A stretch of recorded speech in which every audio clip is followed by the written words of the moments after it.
मैं हूं अर्पिता और आप हैं मेरे YouTube channel grow with biology में। आज जो टॉपिक हम पढ़ने जा रहे हैं वो है क्लास 7th के जियोग्राफी का 5th चैप्टर वाटर। तो चलिए पहले चैप्टर को रीड करते हैं और उसे समझते हैं।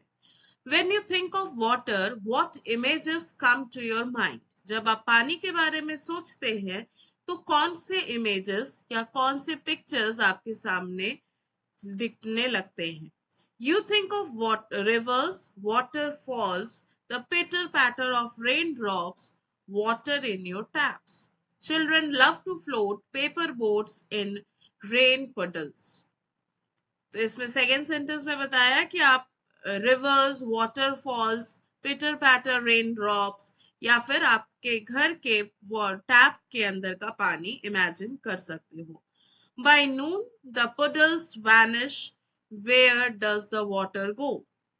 फिर इन्होंने कहा है कि बच्चों को पसंद है कि वो पेपर बोट्स जो छोटे छोटे तालाब जैसे बन जाते हैं या छोटे छोटे पानी इकट्ठा होता है जिसको हम पडल्स बोलते हैं, वहां पे जो पानी इकट्ठा होता है बारिश के कारण, उस पानियों में बच्चे पेपर बोट्स बना के तैरने में पसंद करते हैं। पर जब धूप आती है और दोपहर के टाइम तक वो पुडल्स जो है वो गायब हो जाते हैं, वो गड्ढे पूरे खाली रहते हैं, पानी गायब हो जाता है। Where does the water go? तो वो पानी कहाँ चले जाता है? The sun's heat evaporate causes evaporation of water into vapor. जब सन आता है तो सन का जो हीट रेज है उसके कारण जो वाटर है पुडल्स के अंदर वो इवापोरेट हो जाता है और वेपर के फॉर्म में कन्वर्ट हो जाता है। When the water vapor cools down, it condenses and forms cloud. और जैसे ही ये वाटर वेपर बनता है तो ये उड़ने लगता है, ये उड़ के आसमान तक पहुंचता है और जहां पे वाटर वेपर ठंडा होता है तो वो कंडेंस करता है और वो क्लाउड का फॉर्म बना लेता है या क्लाउड्स में कन्वर्ट हो जाता है। From there, it may fall onto land or to sea in the form of rain, snow and sleet. और यही क्लाउड वापस से बरसने लगते हैं। कहाँ बरस सकते हैं? लैंड में बरस सकते हैं, सी में बरस सकते हैं, रेन के फॉर्म में, स्नो के फॉर्म में या स्लीट के फॉर्म में।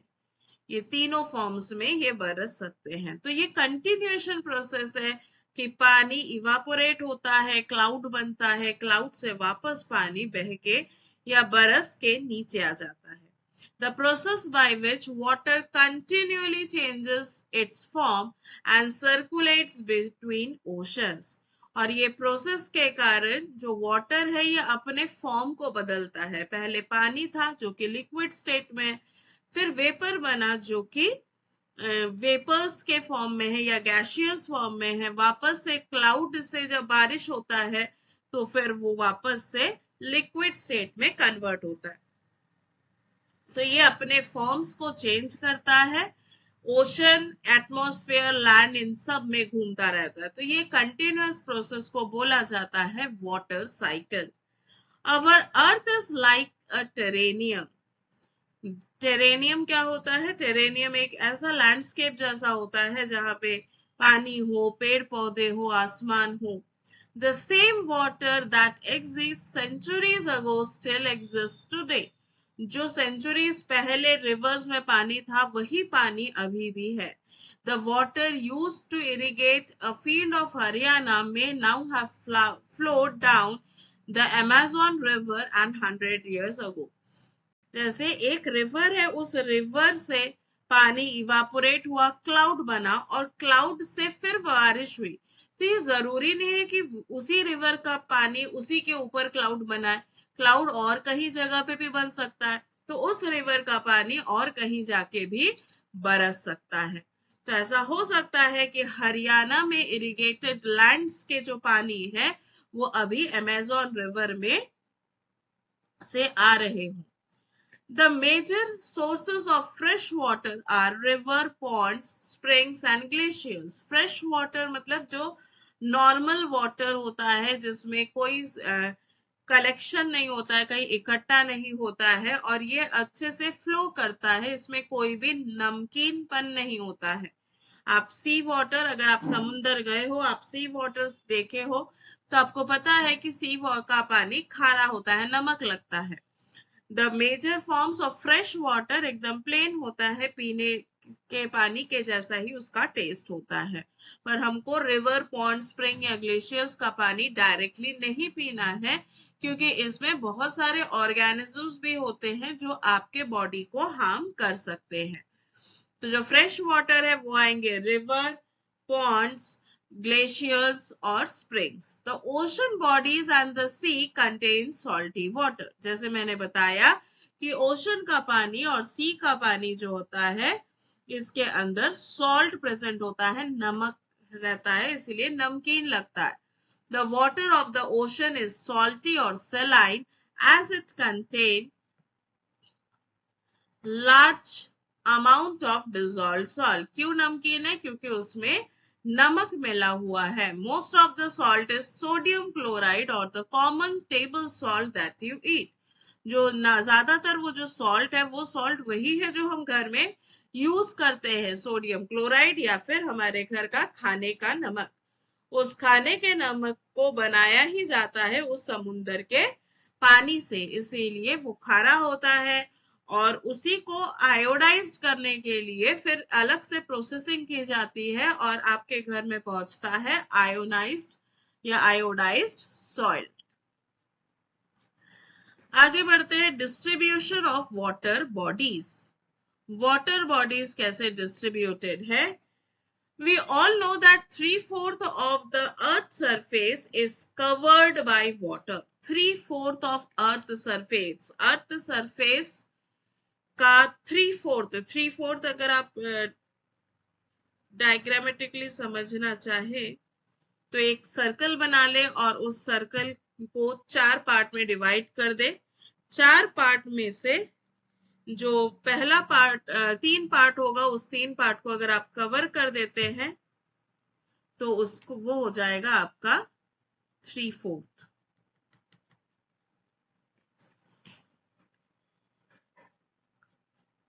तो 3/4 3 पार्ट को कवर कर देंगे तो 3/4, तो उतना पार्ट जो है वो पानी से कवर्ड है।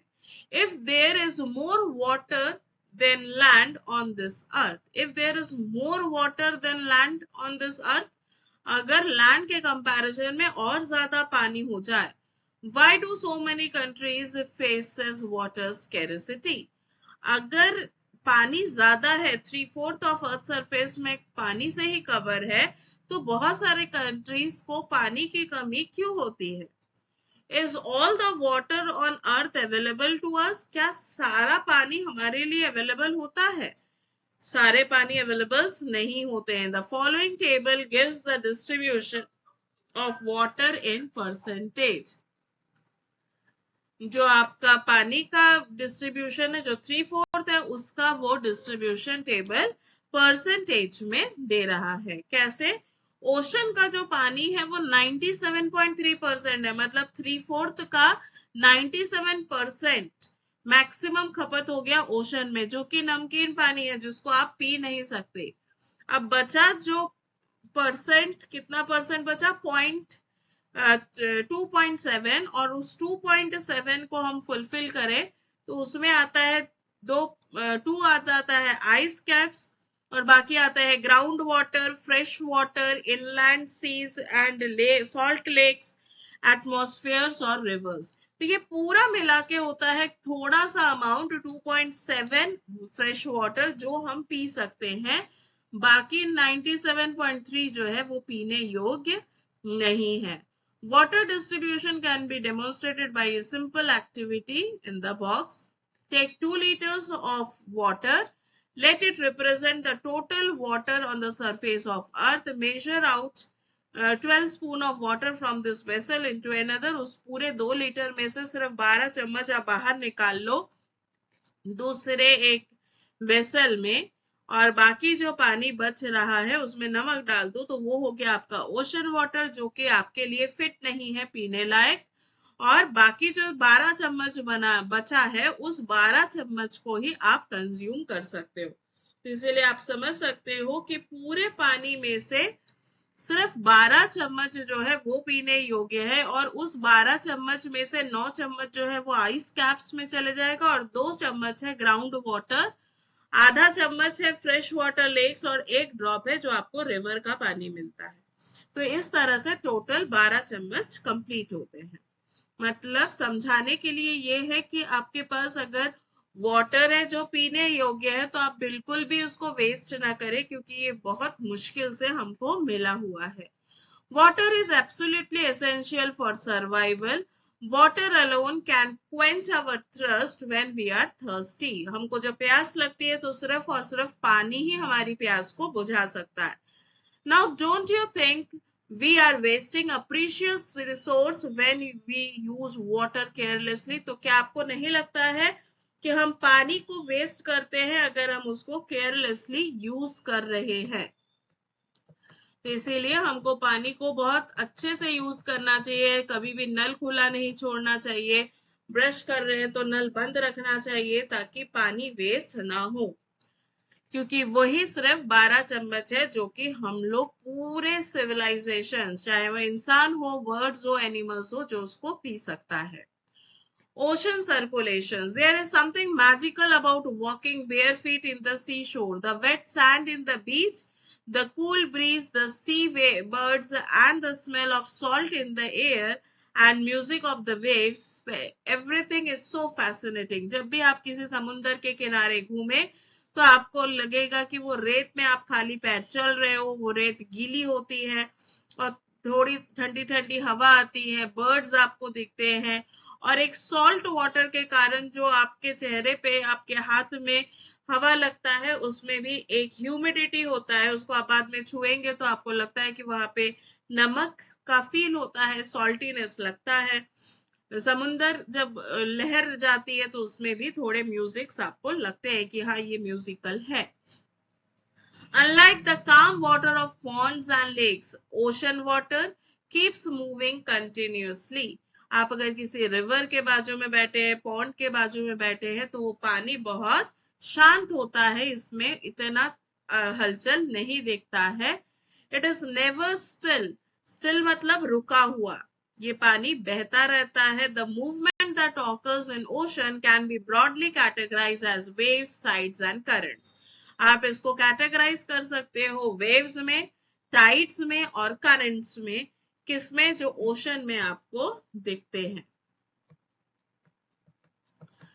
तो वेव्स किसको बोलते हैं? When you are playing throw ball on the beach and the ball falls on the water, what happens? जब आप बॉल खेल रहे हैं बीच में और बॉल चले जाता है समुंदर के पानी में, आपको देखने में मजा आएगा। It is fun to watch how the ball get washed back to the shore by the waves.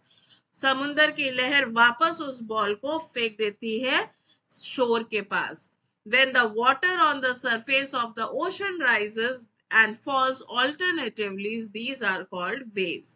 Waves किसको बोलते हैं? जब ओशन में वाटर ऊपर चढ़ता है और फिर नीचे शांत हो जाता है, एक लहर ऊपर आती है फिर एक लहर नीचे आती है, तो ये होता है वेव्स। ड्यूरिंग स्टॉर्म्स, जब तूफान आते हैं, the wind blowing at very high speeds form huge waves. जब बहुत जोर से हवा चलता है तो यही जो वेव्स है इसकी हाइट बहुत बढ़ जाती है और इसको ह्यूज वेव्स बोल सकते हैं। दे कॉज ट्रिमेंडस डिस्ट्रक्शन, जिसके कारण बहुत ज्यादा तबाही हो सकता है। आपने कुछ सालों पहले देखा होगा कि पुरी में बहुत ज्यादा वेव्स आया था और उस वेव्स के कारण वहां पे बहुत सारे जो ओशन के साइड में जो होटल्स थे वो सब बहुत डैमेज हो चुके हैं। An earthquake, a volcanic eruption, or underwater landslides can shift large amount of ocean water. अगर earthquake होता है, volcanic eruption होता है या फिर underwater landslides होता है तो large amount of ocean water वहां से shift हो जाता है. As a result, huge tidal wave called tsunami that may be as high as 15 meters. अब जो समुंदर की लहर का जो हाइट है वो हाइट 15 मीटर तक ऊपर हो सकता है जब आता है tsunami. The largest tsunami even measured 150 meter height. तो लार्जेस्ट सुनामी जो मेजर किया गया उसमें 150 मीटर के हाइट तक का वेव्स आ गया था। These waves travel at a speed more than 700 kilometre per hour, और ये वेव्स एक घंटे में 700 किलोमीटर क्रॉस कर सकता है। जबकि आपको नॉर्मल, आप अगर ट्रैवल करते हैं तो आपको 700 किलोमीटर कवर करने में अगर 100 किलोमीटर या 50 किलोमीटर स्पीड है तो आपको 14 से 15 घंटे लगेंगे। पर जब इतना ज्यादा तूफान आता है तो ये 700 किलोमीटर को एक घंटे में कवर कर जाता है।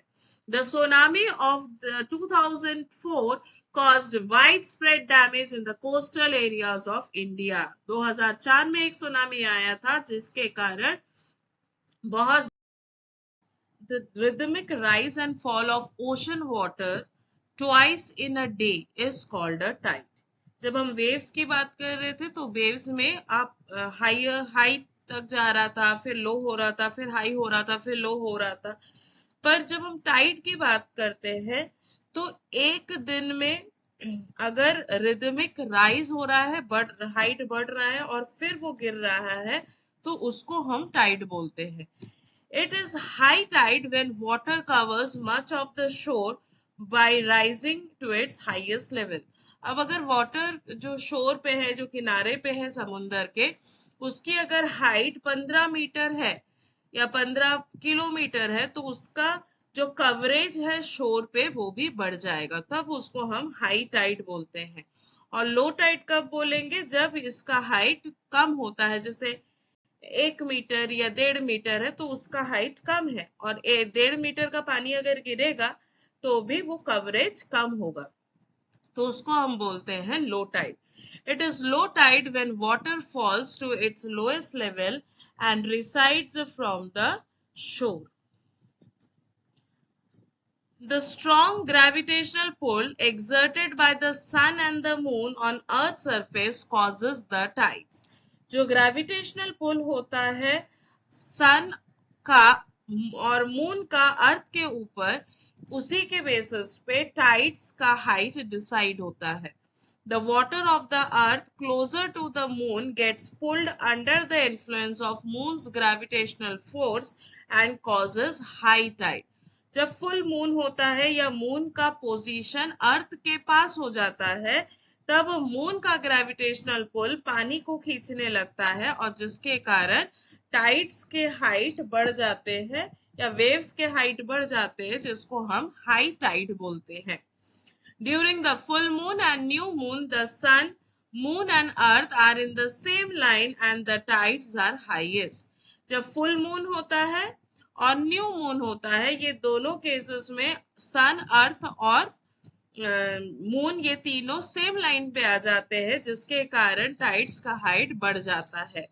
These tides are called spring tides, और इसके कारण जो टाइड्स होते हैं उनको बोला जाता है spring tides. But when the moon is in its first and last quarter, the ocean water gets drawn in diagonally opposite direction by the gravitational pull of sun and moon, resulting in low tides. पर जब दूसरा part है जो कि हमारा first quarter या last quarter है, तब उस टाइम पे जो अट्रैक्शन है वो डायगोनली ऑपोजिट डायरेक्शन की तरफ पुल होता है, जिसके कारण सन और मून का अट्रैक्शन पावर थोड़ा कम हो जाता है, जिसके कारण लो टाइड्स होता है। और इन लो टाइड्स को बोला जाता है नीप tides. These tides are called neap tides. High tides help in navigation. They raise the water level close to the shore. High tides होने के कारण नेविगेशन में वो हेल्प करता है और ये वाटर लेवल को शोर के पास ले आता है। This help the ships to arrive at the harbour more easily, जिसके कारण शिप्स बहुत आसानी से हार्बर के पास तक पहुंच सकते हैं। The high tides also help in fishing. Many more fish come closer to the shore during the high tides. High tides के कारण फिशेस भी बहुत ज्यादा शोर के पास आने लगते हैं. This enables fishermen to get a plentiful catch. The rise and fall of water due to tides is being used to generate electricity in some places. कुछ जगहों पे ये जो वाटर का हाई लेवल और लो लेवल होता है इसके कारण इलेक्ट्रिसिटी भी जनरेट किया जाता है. नेक्स्ट पार्ट है हमारा ocean currents. Ocean currents are streams of water flowing constantly on the ocean surface in definite direction. Ocean current क्या है? ओशन करंट वाटर फ्लोइंग का स्ट्रीम है जो कॉन्स्टेंटली फ्लो करता है एक ही डायरेक्शन में.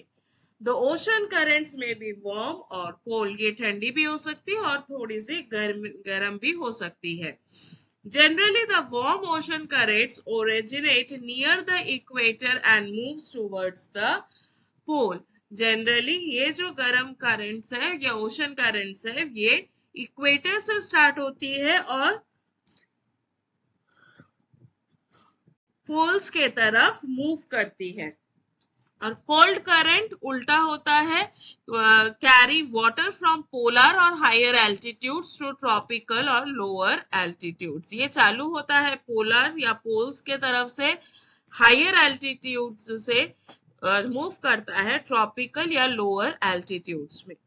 The Labrador Ocean current is cold current while the Gulf Stream is a warm current. ये तो एग्जांपल्स दिया गया है आपको कोल्ड करंट और वार्म करंट का. The ocean current influence the temperature condition of the area. जो ओशन करंट है वो उस एरिया के टेम्परेचर को भी कंट्रोल करता है. Warm current bring about warm temperatures over land surface. Warm currents के कारण टेम्परेचर लैंड का टेम्परेचर थोड़ा सा गर्म हो जाता है. The areas where the warm and the cold current meets provide the best fishing ground of the world. जहाँ पे कोल्ड करंट और वार्म करंट मीट होते हैं वो बेस्ट फिशिंग ग्राउंड होता है. Seas around Japan and the eastern coast of North America are such examples. Examples दिया है सीज कहाँ के? जापान के और east coast of North America के. The areas where a warm and cold current meet also experience foggy weather making it difficult for navigation. Navigation के लिए ये जो कॉम्बिनेशन का एरिया है जहाँ पे वार्म और कोल्ड करंट मिक्स होते हैं ये काफी फॉगी हो जाता है जिसके कारण नेविगेट करने में प्रॉब्लम होता है. तो ये है हमारा चैप्टर रीडिंग कंप्लीशन. अब हम फिर से कल एक चैप्टर को फिर से गो थ्रू करेंगे पर तब हम ये टर्मिनोलॉजीज और एक्टिविटीज के साथ इन मैप्स को डिस्कस करेंगे और कुछ क्वेश्चंस रहेंगे आपके लिए जो कि आप सॉल्व करेंगे और अपने नोट्स कॉपी में नोट भी करते जाएंगे. जो बैक एक्सरसाइजेस है वो भी आप सॉल्व कर सकते हैं. अगर आपको बैक क्वेश्चंस सॉल्व करने में इश्यूज आ रही हैं तो वो आप कमेंट्स में लिख सकते हैं. Thank you for now. Happy study.